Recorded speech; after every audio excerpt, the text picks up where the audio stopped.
شما فکر میکنید جمهوری اسلامی با اعدام هایی که انجام میده میتونه برگرده به گذشته؟ میتونه همه چیز رو درست بکنه؟ یا میتونه توی حکومت جدید جایی داشته باشه؟ هر روز یه اعدام، اون هم معترضایی که مربوط بودن به دیماه خونین که بیش از 40,000 ایرانی رو به خاطر بقای خودشون از بین بردن.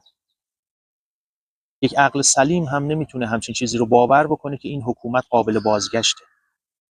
و متاسفانه بر ایران آدم‌هایی دارن حکومت میکنن و کردن در 4 دهه گذشته که هیچ چیزی نه از سیاست میدونن، نه از دولت میدونن، نه از مردمداری میدونن. اونها فقط برای غارت و فقط برای بقای خودشون میجنگن.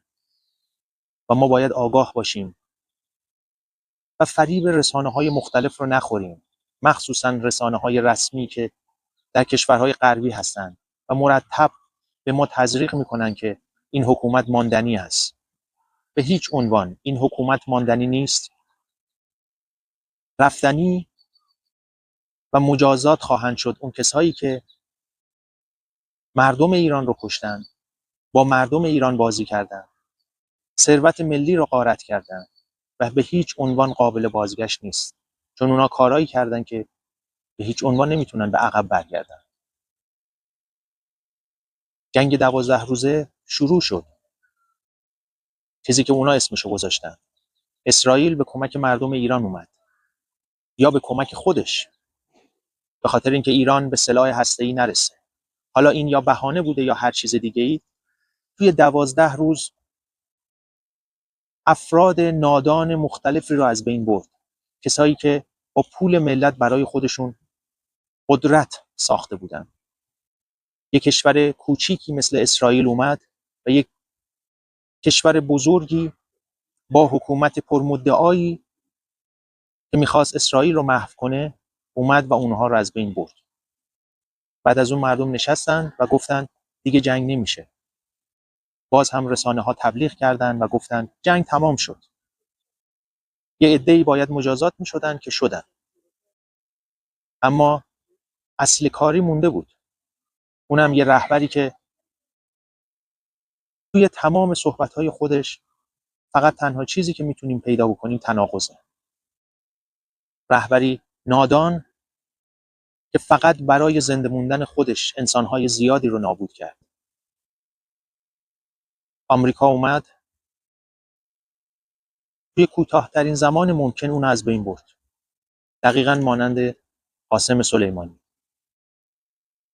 پس اونا اگر بخوان، بهتره بگم، حکومت ظالمی رو از بین ببرن، به راحتی میتونن این کارو بکنن. الان هم دارن با اونا بازی میکنن. بحث فقط جمهوری اسلامی نیست، چون نابود کردنش بسیار ساده است برای اونا. وقتی که اسرائیل تونست این کارو بکنه، مشخصاً برای آمریکا از بین بردن این احمقا کاری نداره. زمانی شما متوجه میشین که اینا احمق و نادان هستن که از ترسشون توی خیابون‌ها اومدن و شروع به درست کردن نمایش‌هایی کردن که واقعاً مردم ایران وقتی اونها رو میبینن میخندن. نمایش‌های خیابونی قدرت خودشون رو مضحکانه نشون میدن. آمریکا باید توی جبهه دیگه‌ای هم جنگ داشته باشه. اون هم دوستان جمهوری اسلامی هست. کسانی که میخوان جمهوری اسلامی به بقای خودش ادامه بده. به خاطر روسیه، به خاطر چین و به خاطر نفت و گاز.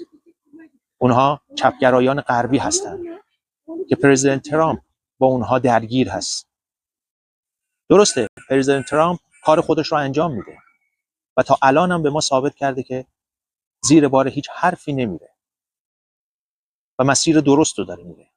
برای همین تلاش میکنن که اون رو از بین ببرن. ولی بازی اصلی جمهوری اسلامی نیست. بازی اصلی مقابله با چپگرایان هست و بازی قرار دادن اونها. ترامپ با اونها بسیار مخالفه، ولی به جای اینی که گردن اونها رو بزنه، به اصطلاح با پنبه سر میبره. داره اونها رو به دنیا نمایش میده، داره اونها رو به دنیا نشون میده که اینها چه موجوداتی هستن. وگرنه نه کوبا براش مسئله بزرگیه، نه ونزوئلا بود، نه جمهوری اسلامی و نه هیچ کشور دیگه‌ای. موضوع اصلی باور مردمه. مردم باید باور بکنن و باید بپذیرن و باید آگاه باشن که تو این دنیا چپگرایانی هستن که فقط به فکر منافع خودشونن و مردن مردم، از بین رفتن مردم برای اونها اصلا مهم نیست.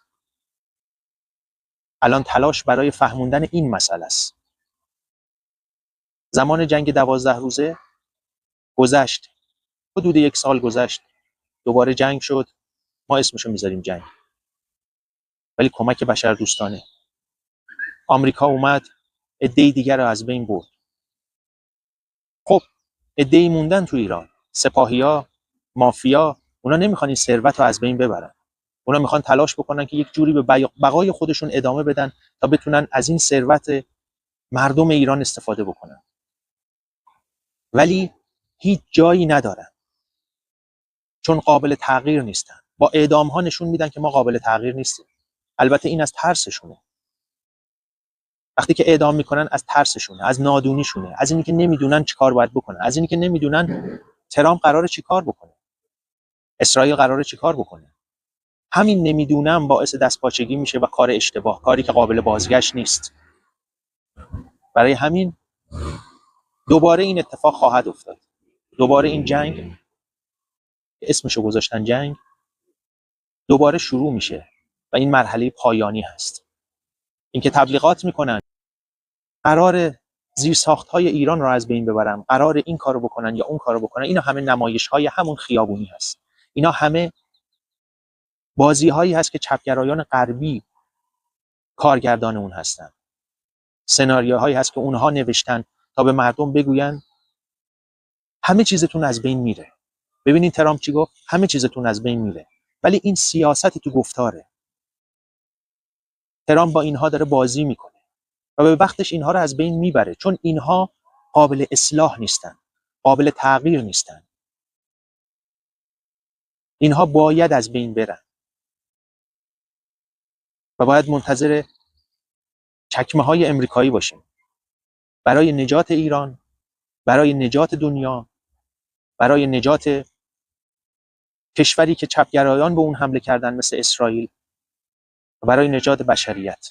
پس کسی نگه دیگه جنگی نمیشه یا دیگه اونها حمله نمیکنن، چون اشتباه بزرگی کردن. دوباره اتفاق خواهد افتاد و این بار پایان هست. اونها باید جواب خون کشته شدگان دیماه رو بدن.